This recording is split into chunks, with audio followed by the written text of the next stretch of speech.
va passer aux actions les plus traitées et puis une reco trading sur Orange aujourd'hui. Oui, enfin la reco trading, on peut la reprendre ensemble tout de suite.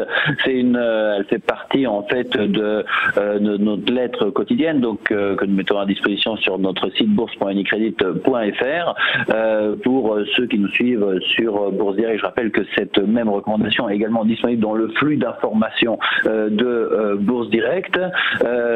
Donc une analyse quotidienne préparée par les analystes de trading central. Aujourd'hui, donc ils ont choisi Orange, avec notamment donc un scénario qu'ils privilégient quand même haussier, dans lequel ils ont choisi un varan avec un prix d'exercice de 15 €, maturité septembre de cette année, dont le code est 2781T. Donc un produit qui va en fait pouvoir s'apprécier si nous estimons que dans les prochaines semaines, l'action pourrait effectivement repartir à la hausse.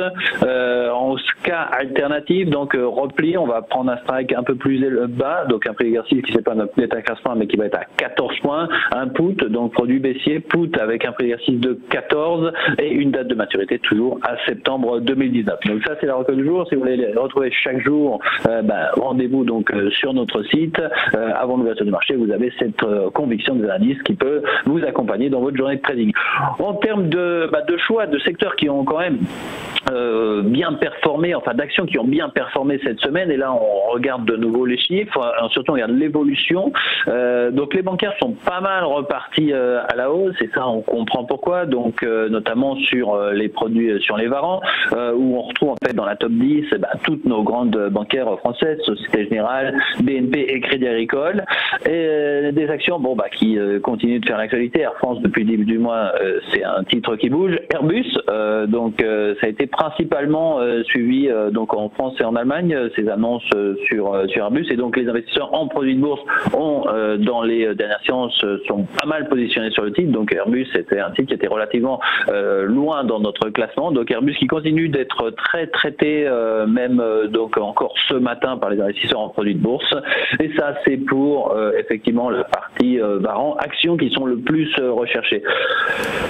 Il y a une particularité qu'on peut citer, Total, on voit les investisseurs qui la traitent principalement dans une optique de vraiment long terme, avec des turbos illimités baisse, donc des produits qui sont vraiment adaptés à des scénarios de long terme. On en a parlé dans nos minutes de formation. Le turbo illimité baisse, c'est pour du long terme, et c'est une action qui, dans la catégorie des produits à barrière, donc des turbos, se classe 5e.